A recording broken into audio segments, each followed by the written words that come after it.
secara filosofi memang tidak masalah, yang penting bola masuk, istilahnya anak itu bisa bermain. Tetapi dalam hal penguasaan teknik ini akan jadi kurang efektif dan kurang efisien dalam melatih, dalam menguasai, dalam anak tersebut menguasai teknik. Halo, assalamualaikum warahmatullahi wabarakatuh. Selamat datang di channel Aji Pimpong. Selamat pagi, selamat siang, selamat sore, mungkin selamat malam bagi teman-teman sahabat tenis meja semuanya. Video ini sebenarnya video recording kembali karena yang video sebelumnya terjadi kegagalan, dan kali ini pas kebetulan saya barusan aktivitas pekerjaan sehari-hari. Oke, yang akan saya share di sini yaitu bagaimana cara memilih bat atau alat untuk bermain tenis meja, yaitu bat kayu, ada karet, terutama untuk pemula.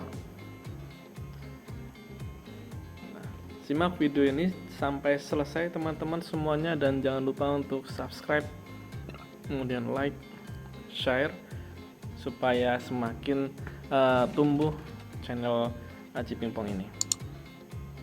Baik, yang pertama kita pahami dulu dari pemula. Pemula itu ada dua klasifikasi ya.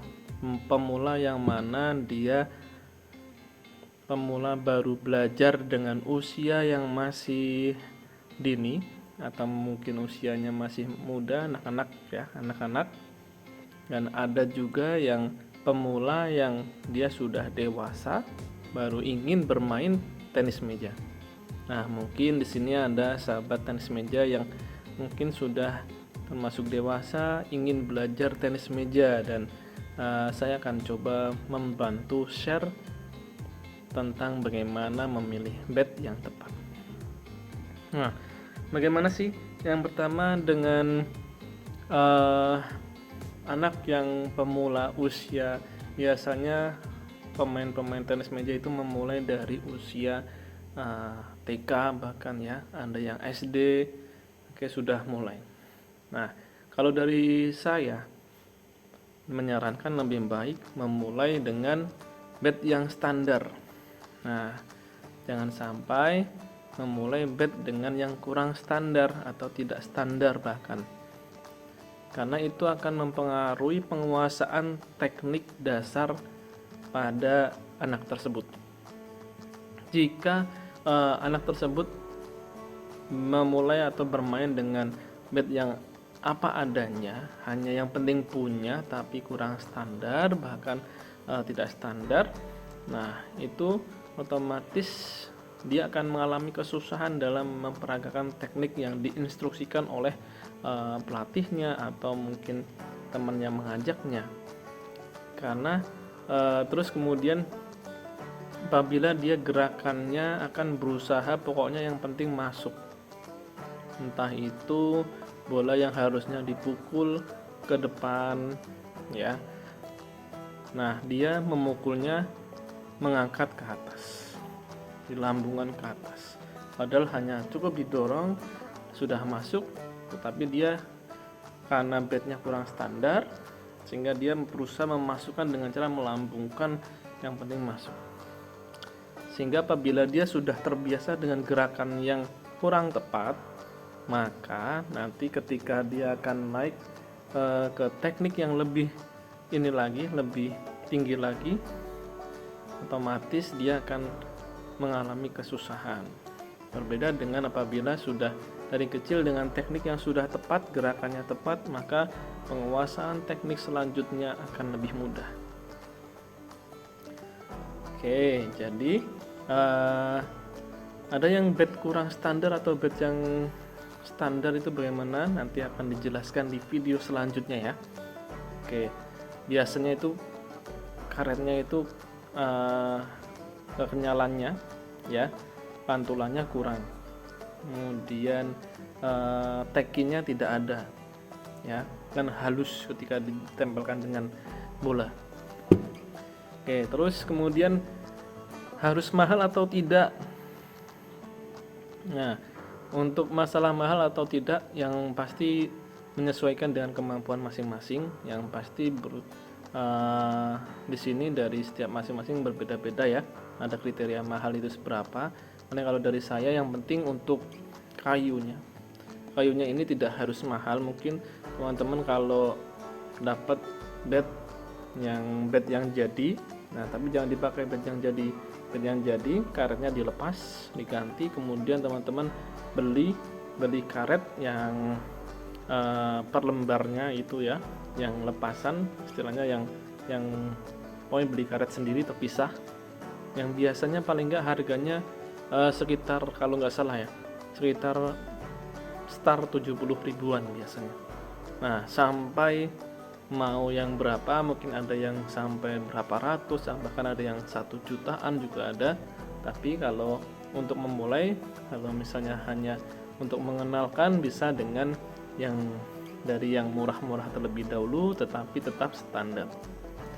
Nah, karena karetnya sudah bisa memantul, maka otomatis gerakan dalam melakukan bermain tenis meja itu akan lebih baik dan lebih lancar.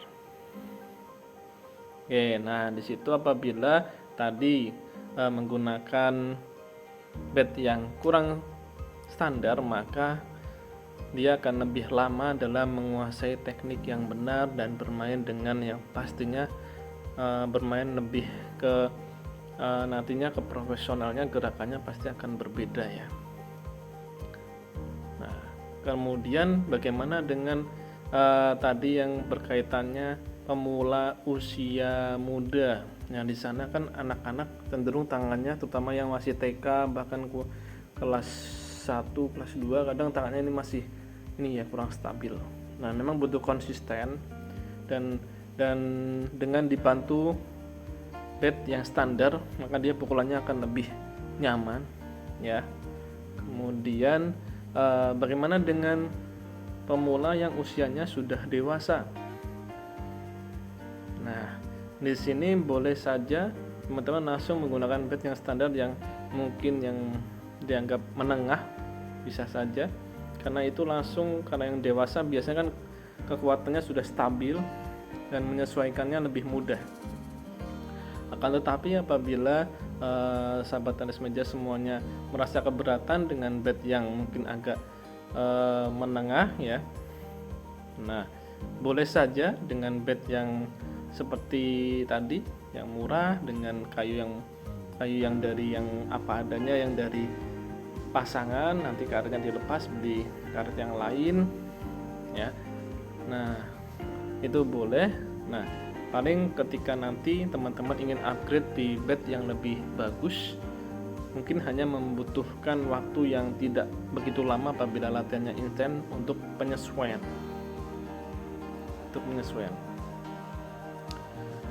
Oke, mungkin sampai ini untuk penjelasan bagaimana sih cara memilih bed bagi pemula ya. Yang pasti di sini semoga tidak ada kendala bagi teman-teman semuanya, sahabat tenis meja yang ingin belajar, ingin mengetahui, ingin mendalami tentang permainan tenis meja. Semoga dengan saya berbagi video ini ya, semakin banyak yang ingin berlatih tenis meja dengan cara yang mungkin keberatan dengan alatnya, bisa menggunakan alat yang murah tapi tetap standar. Nah, bagaimana yang anak-anak yang mungkin dari background yang kurang?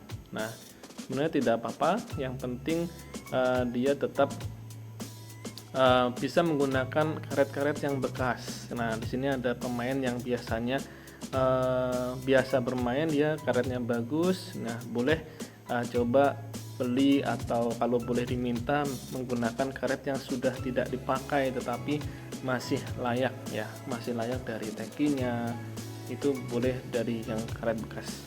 Dan itu saya alami juga, kemudian saya alami juga ketika waktu melatih anak-anak kecil pas di Jogja dulu, dengan cara mengatasinya seperti itu. Baik, sekiranya seperti itu untuk share kali ini.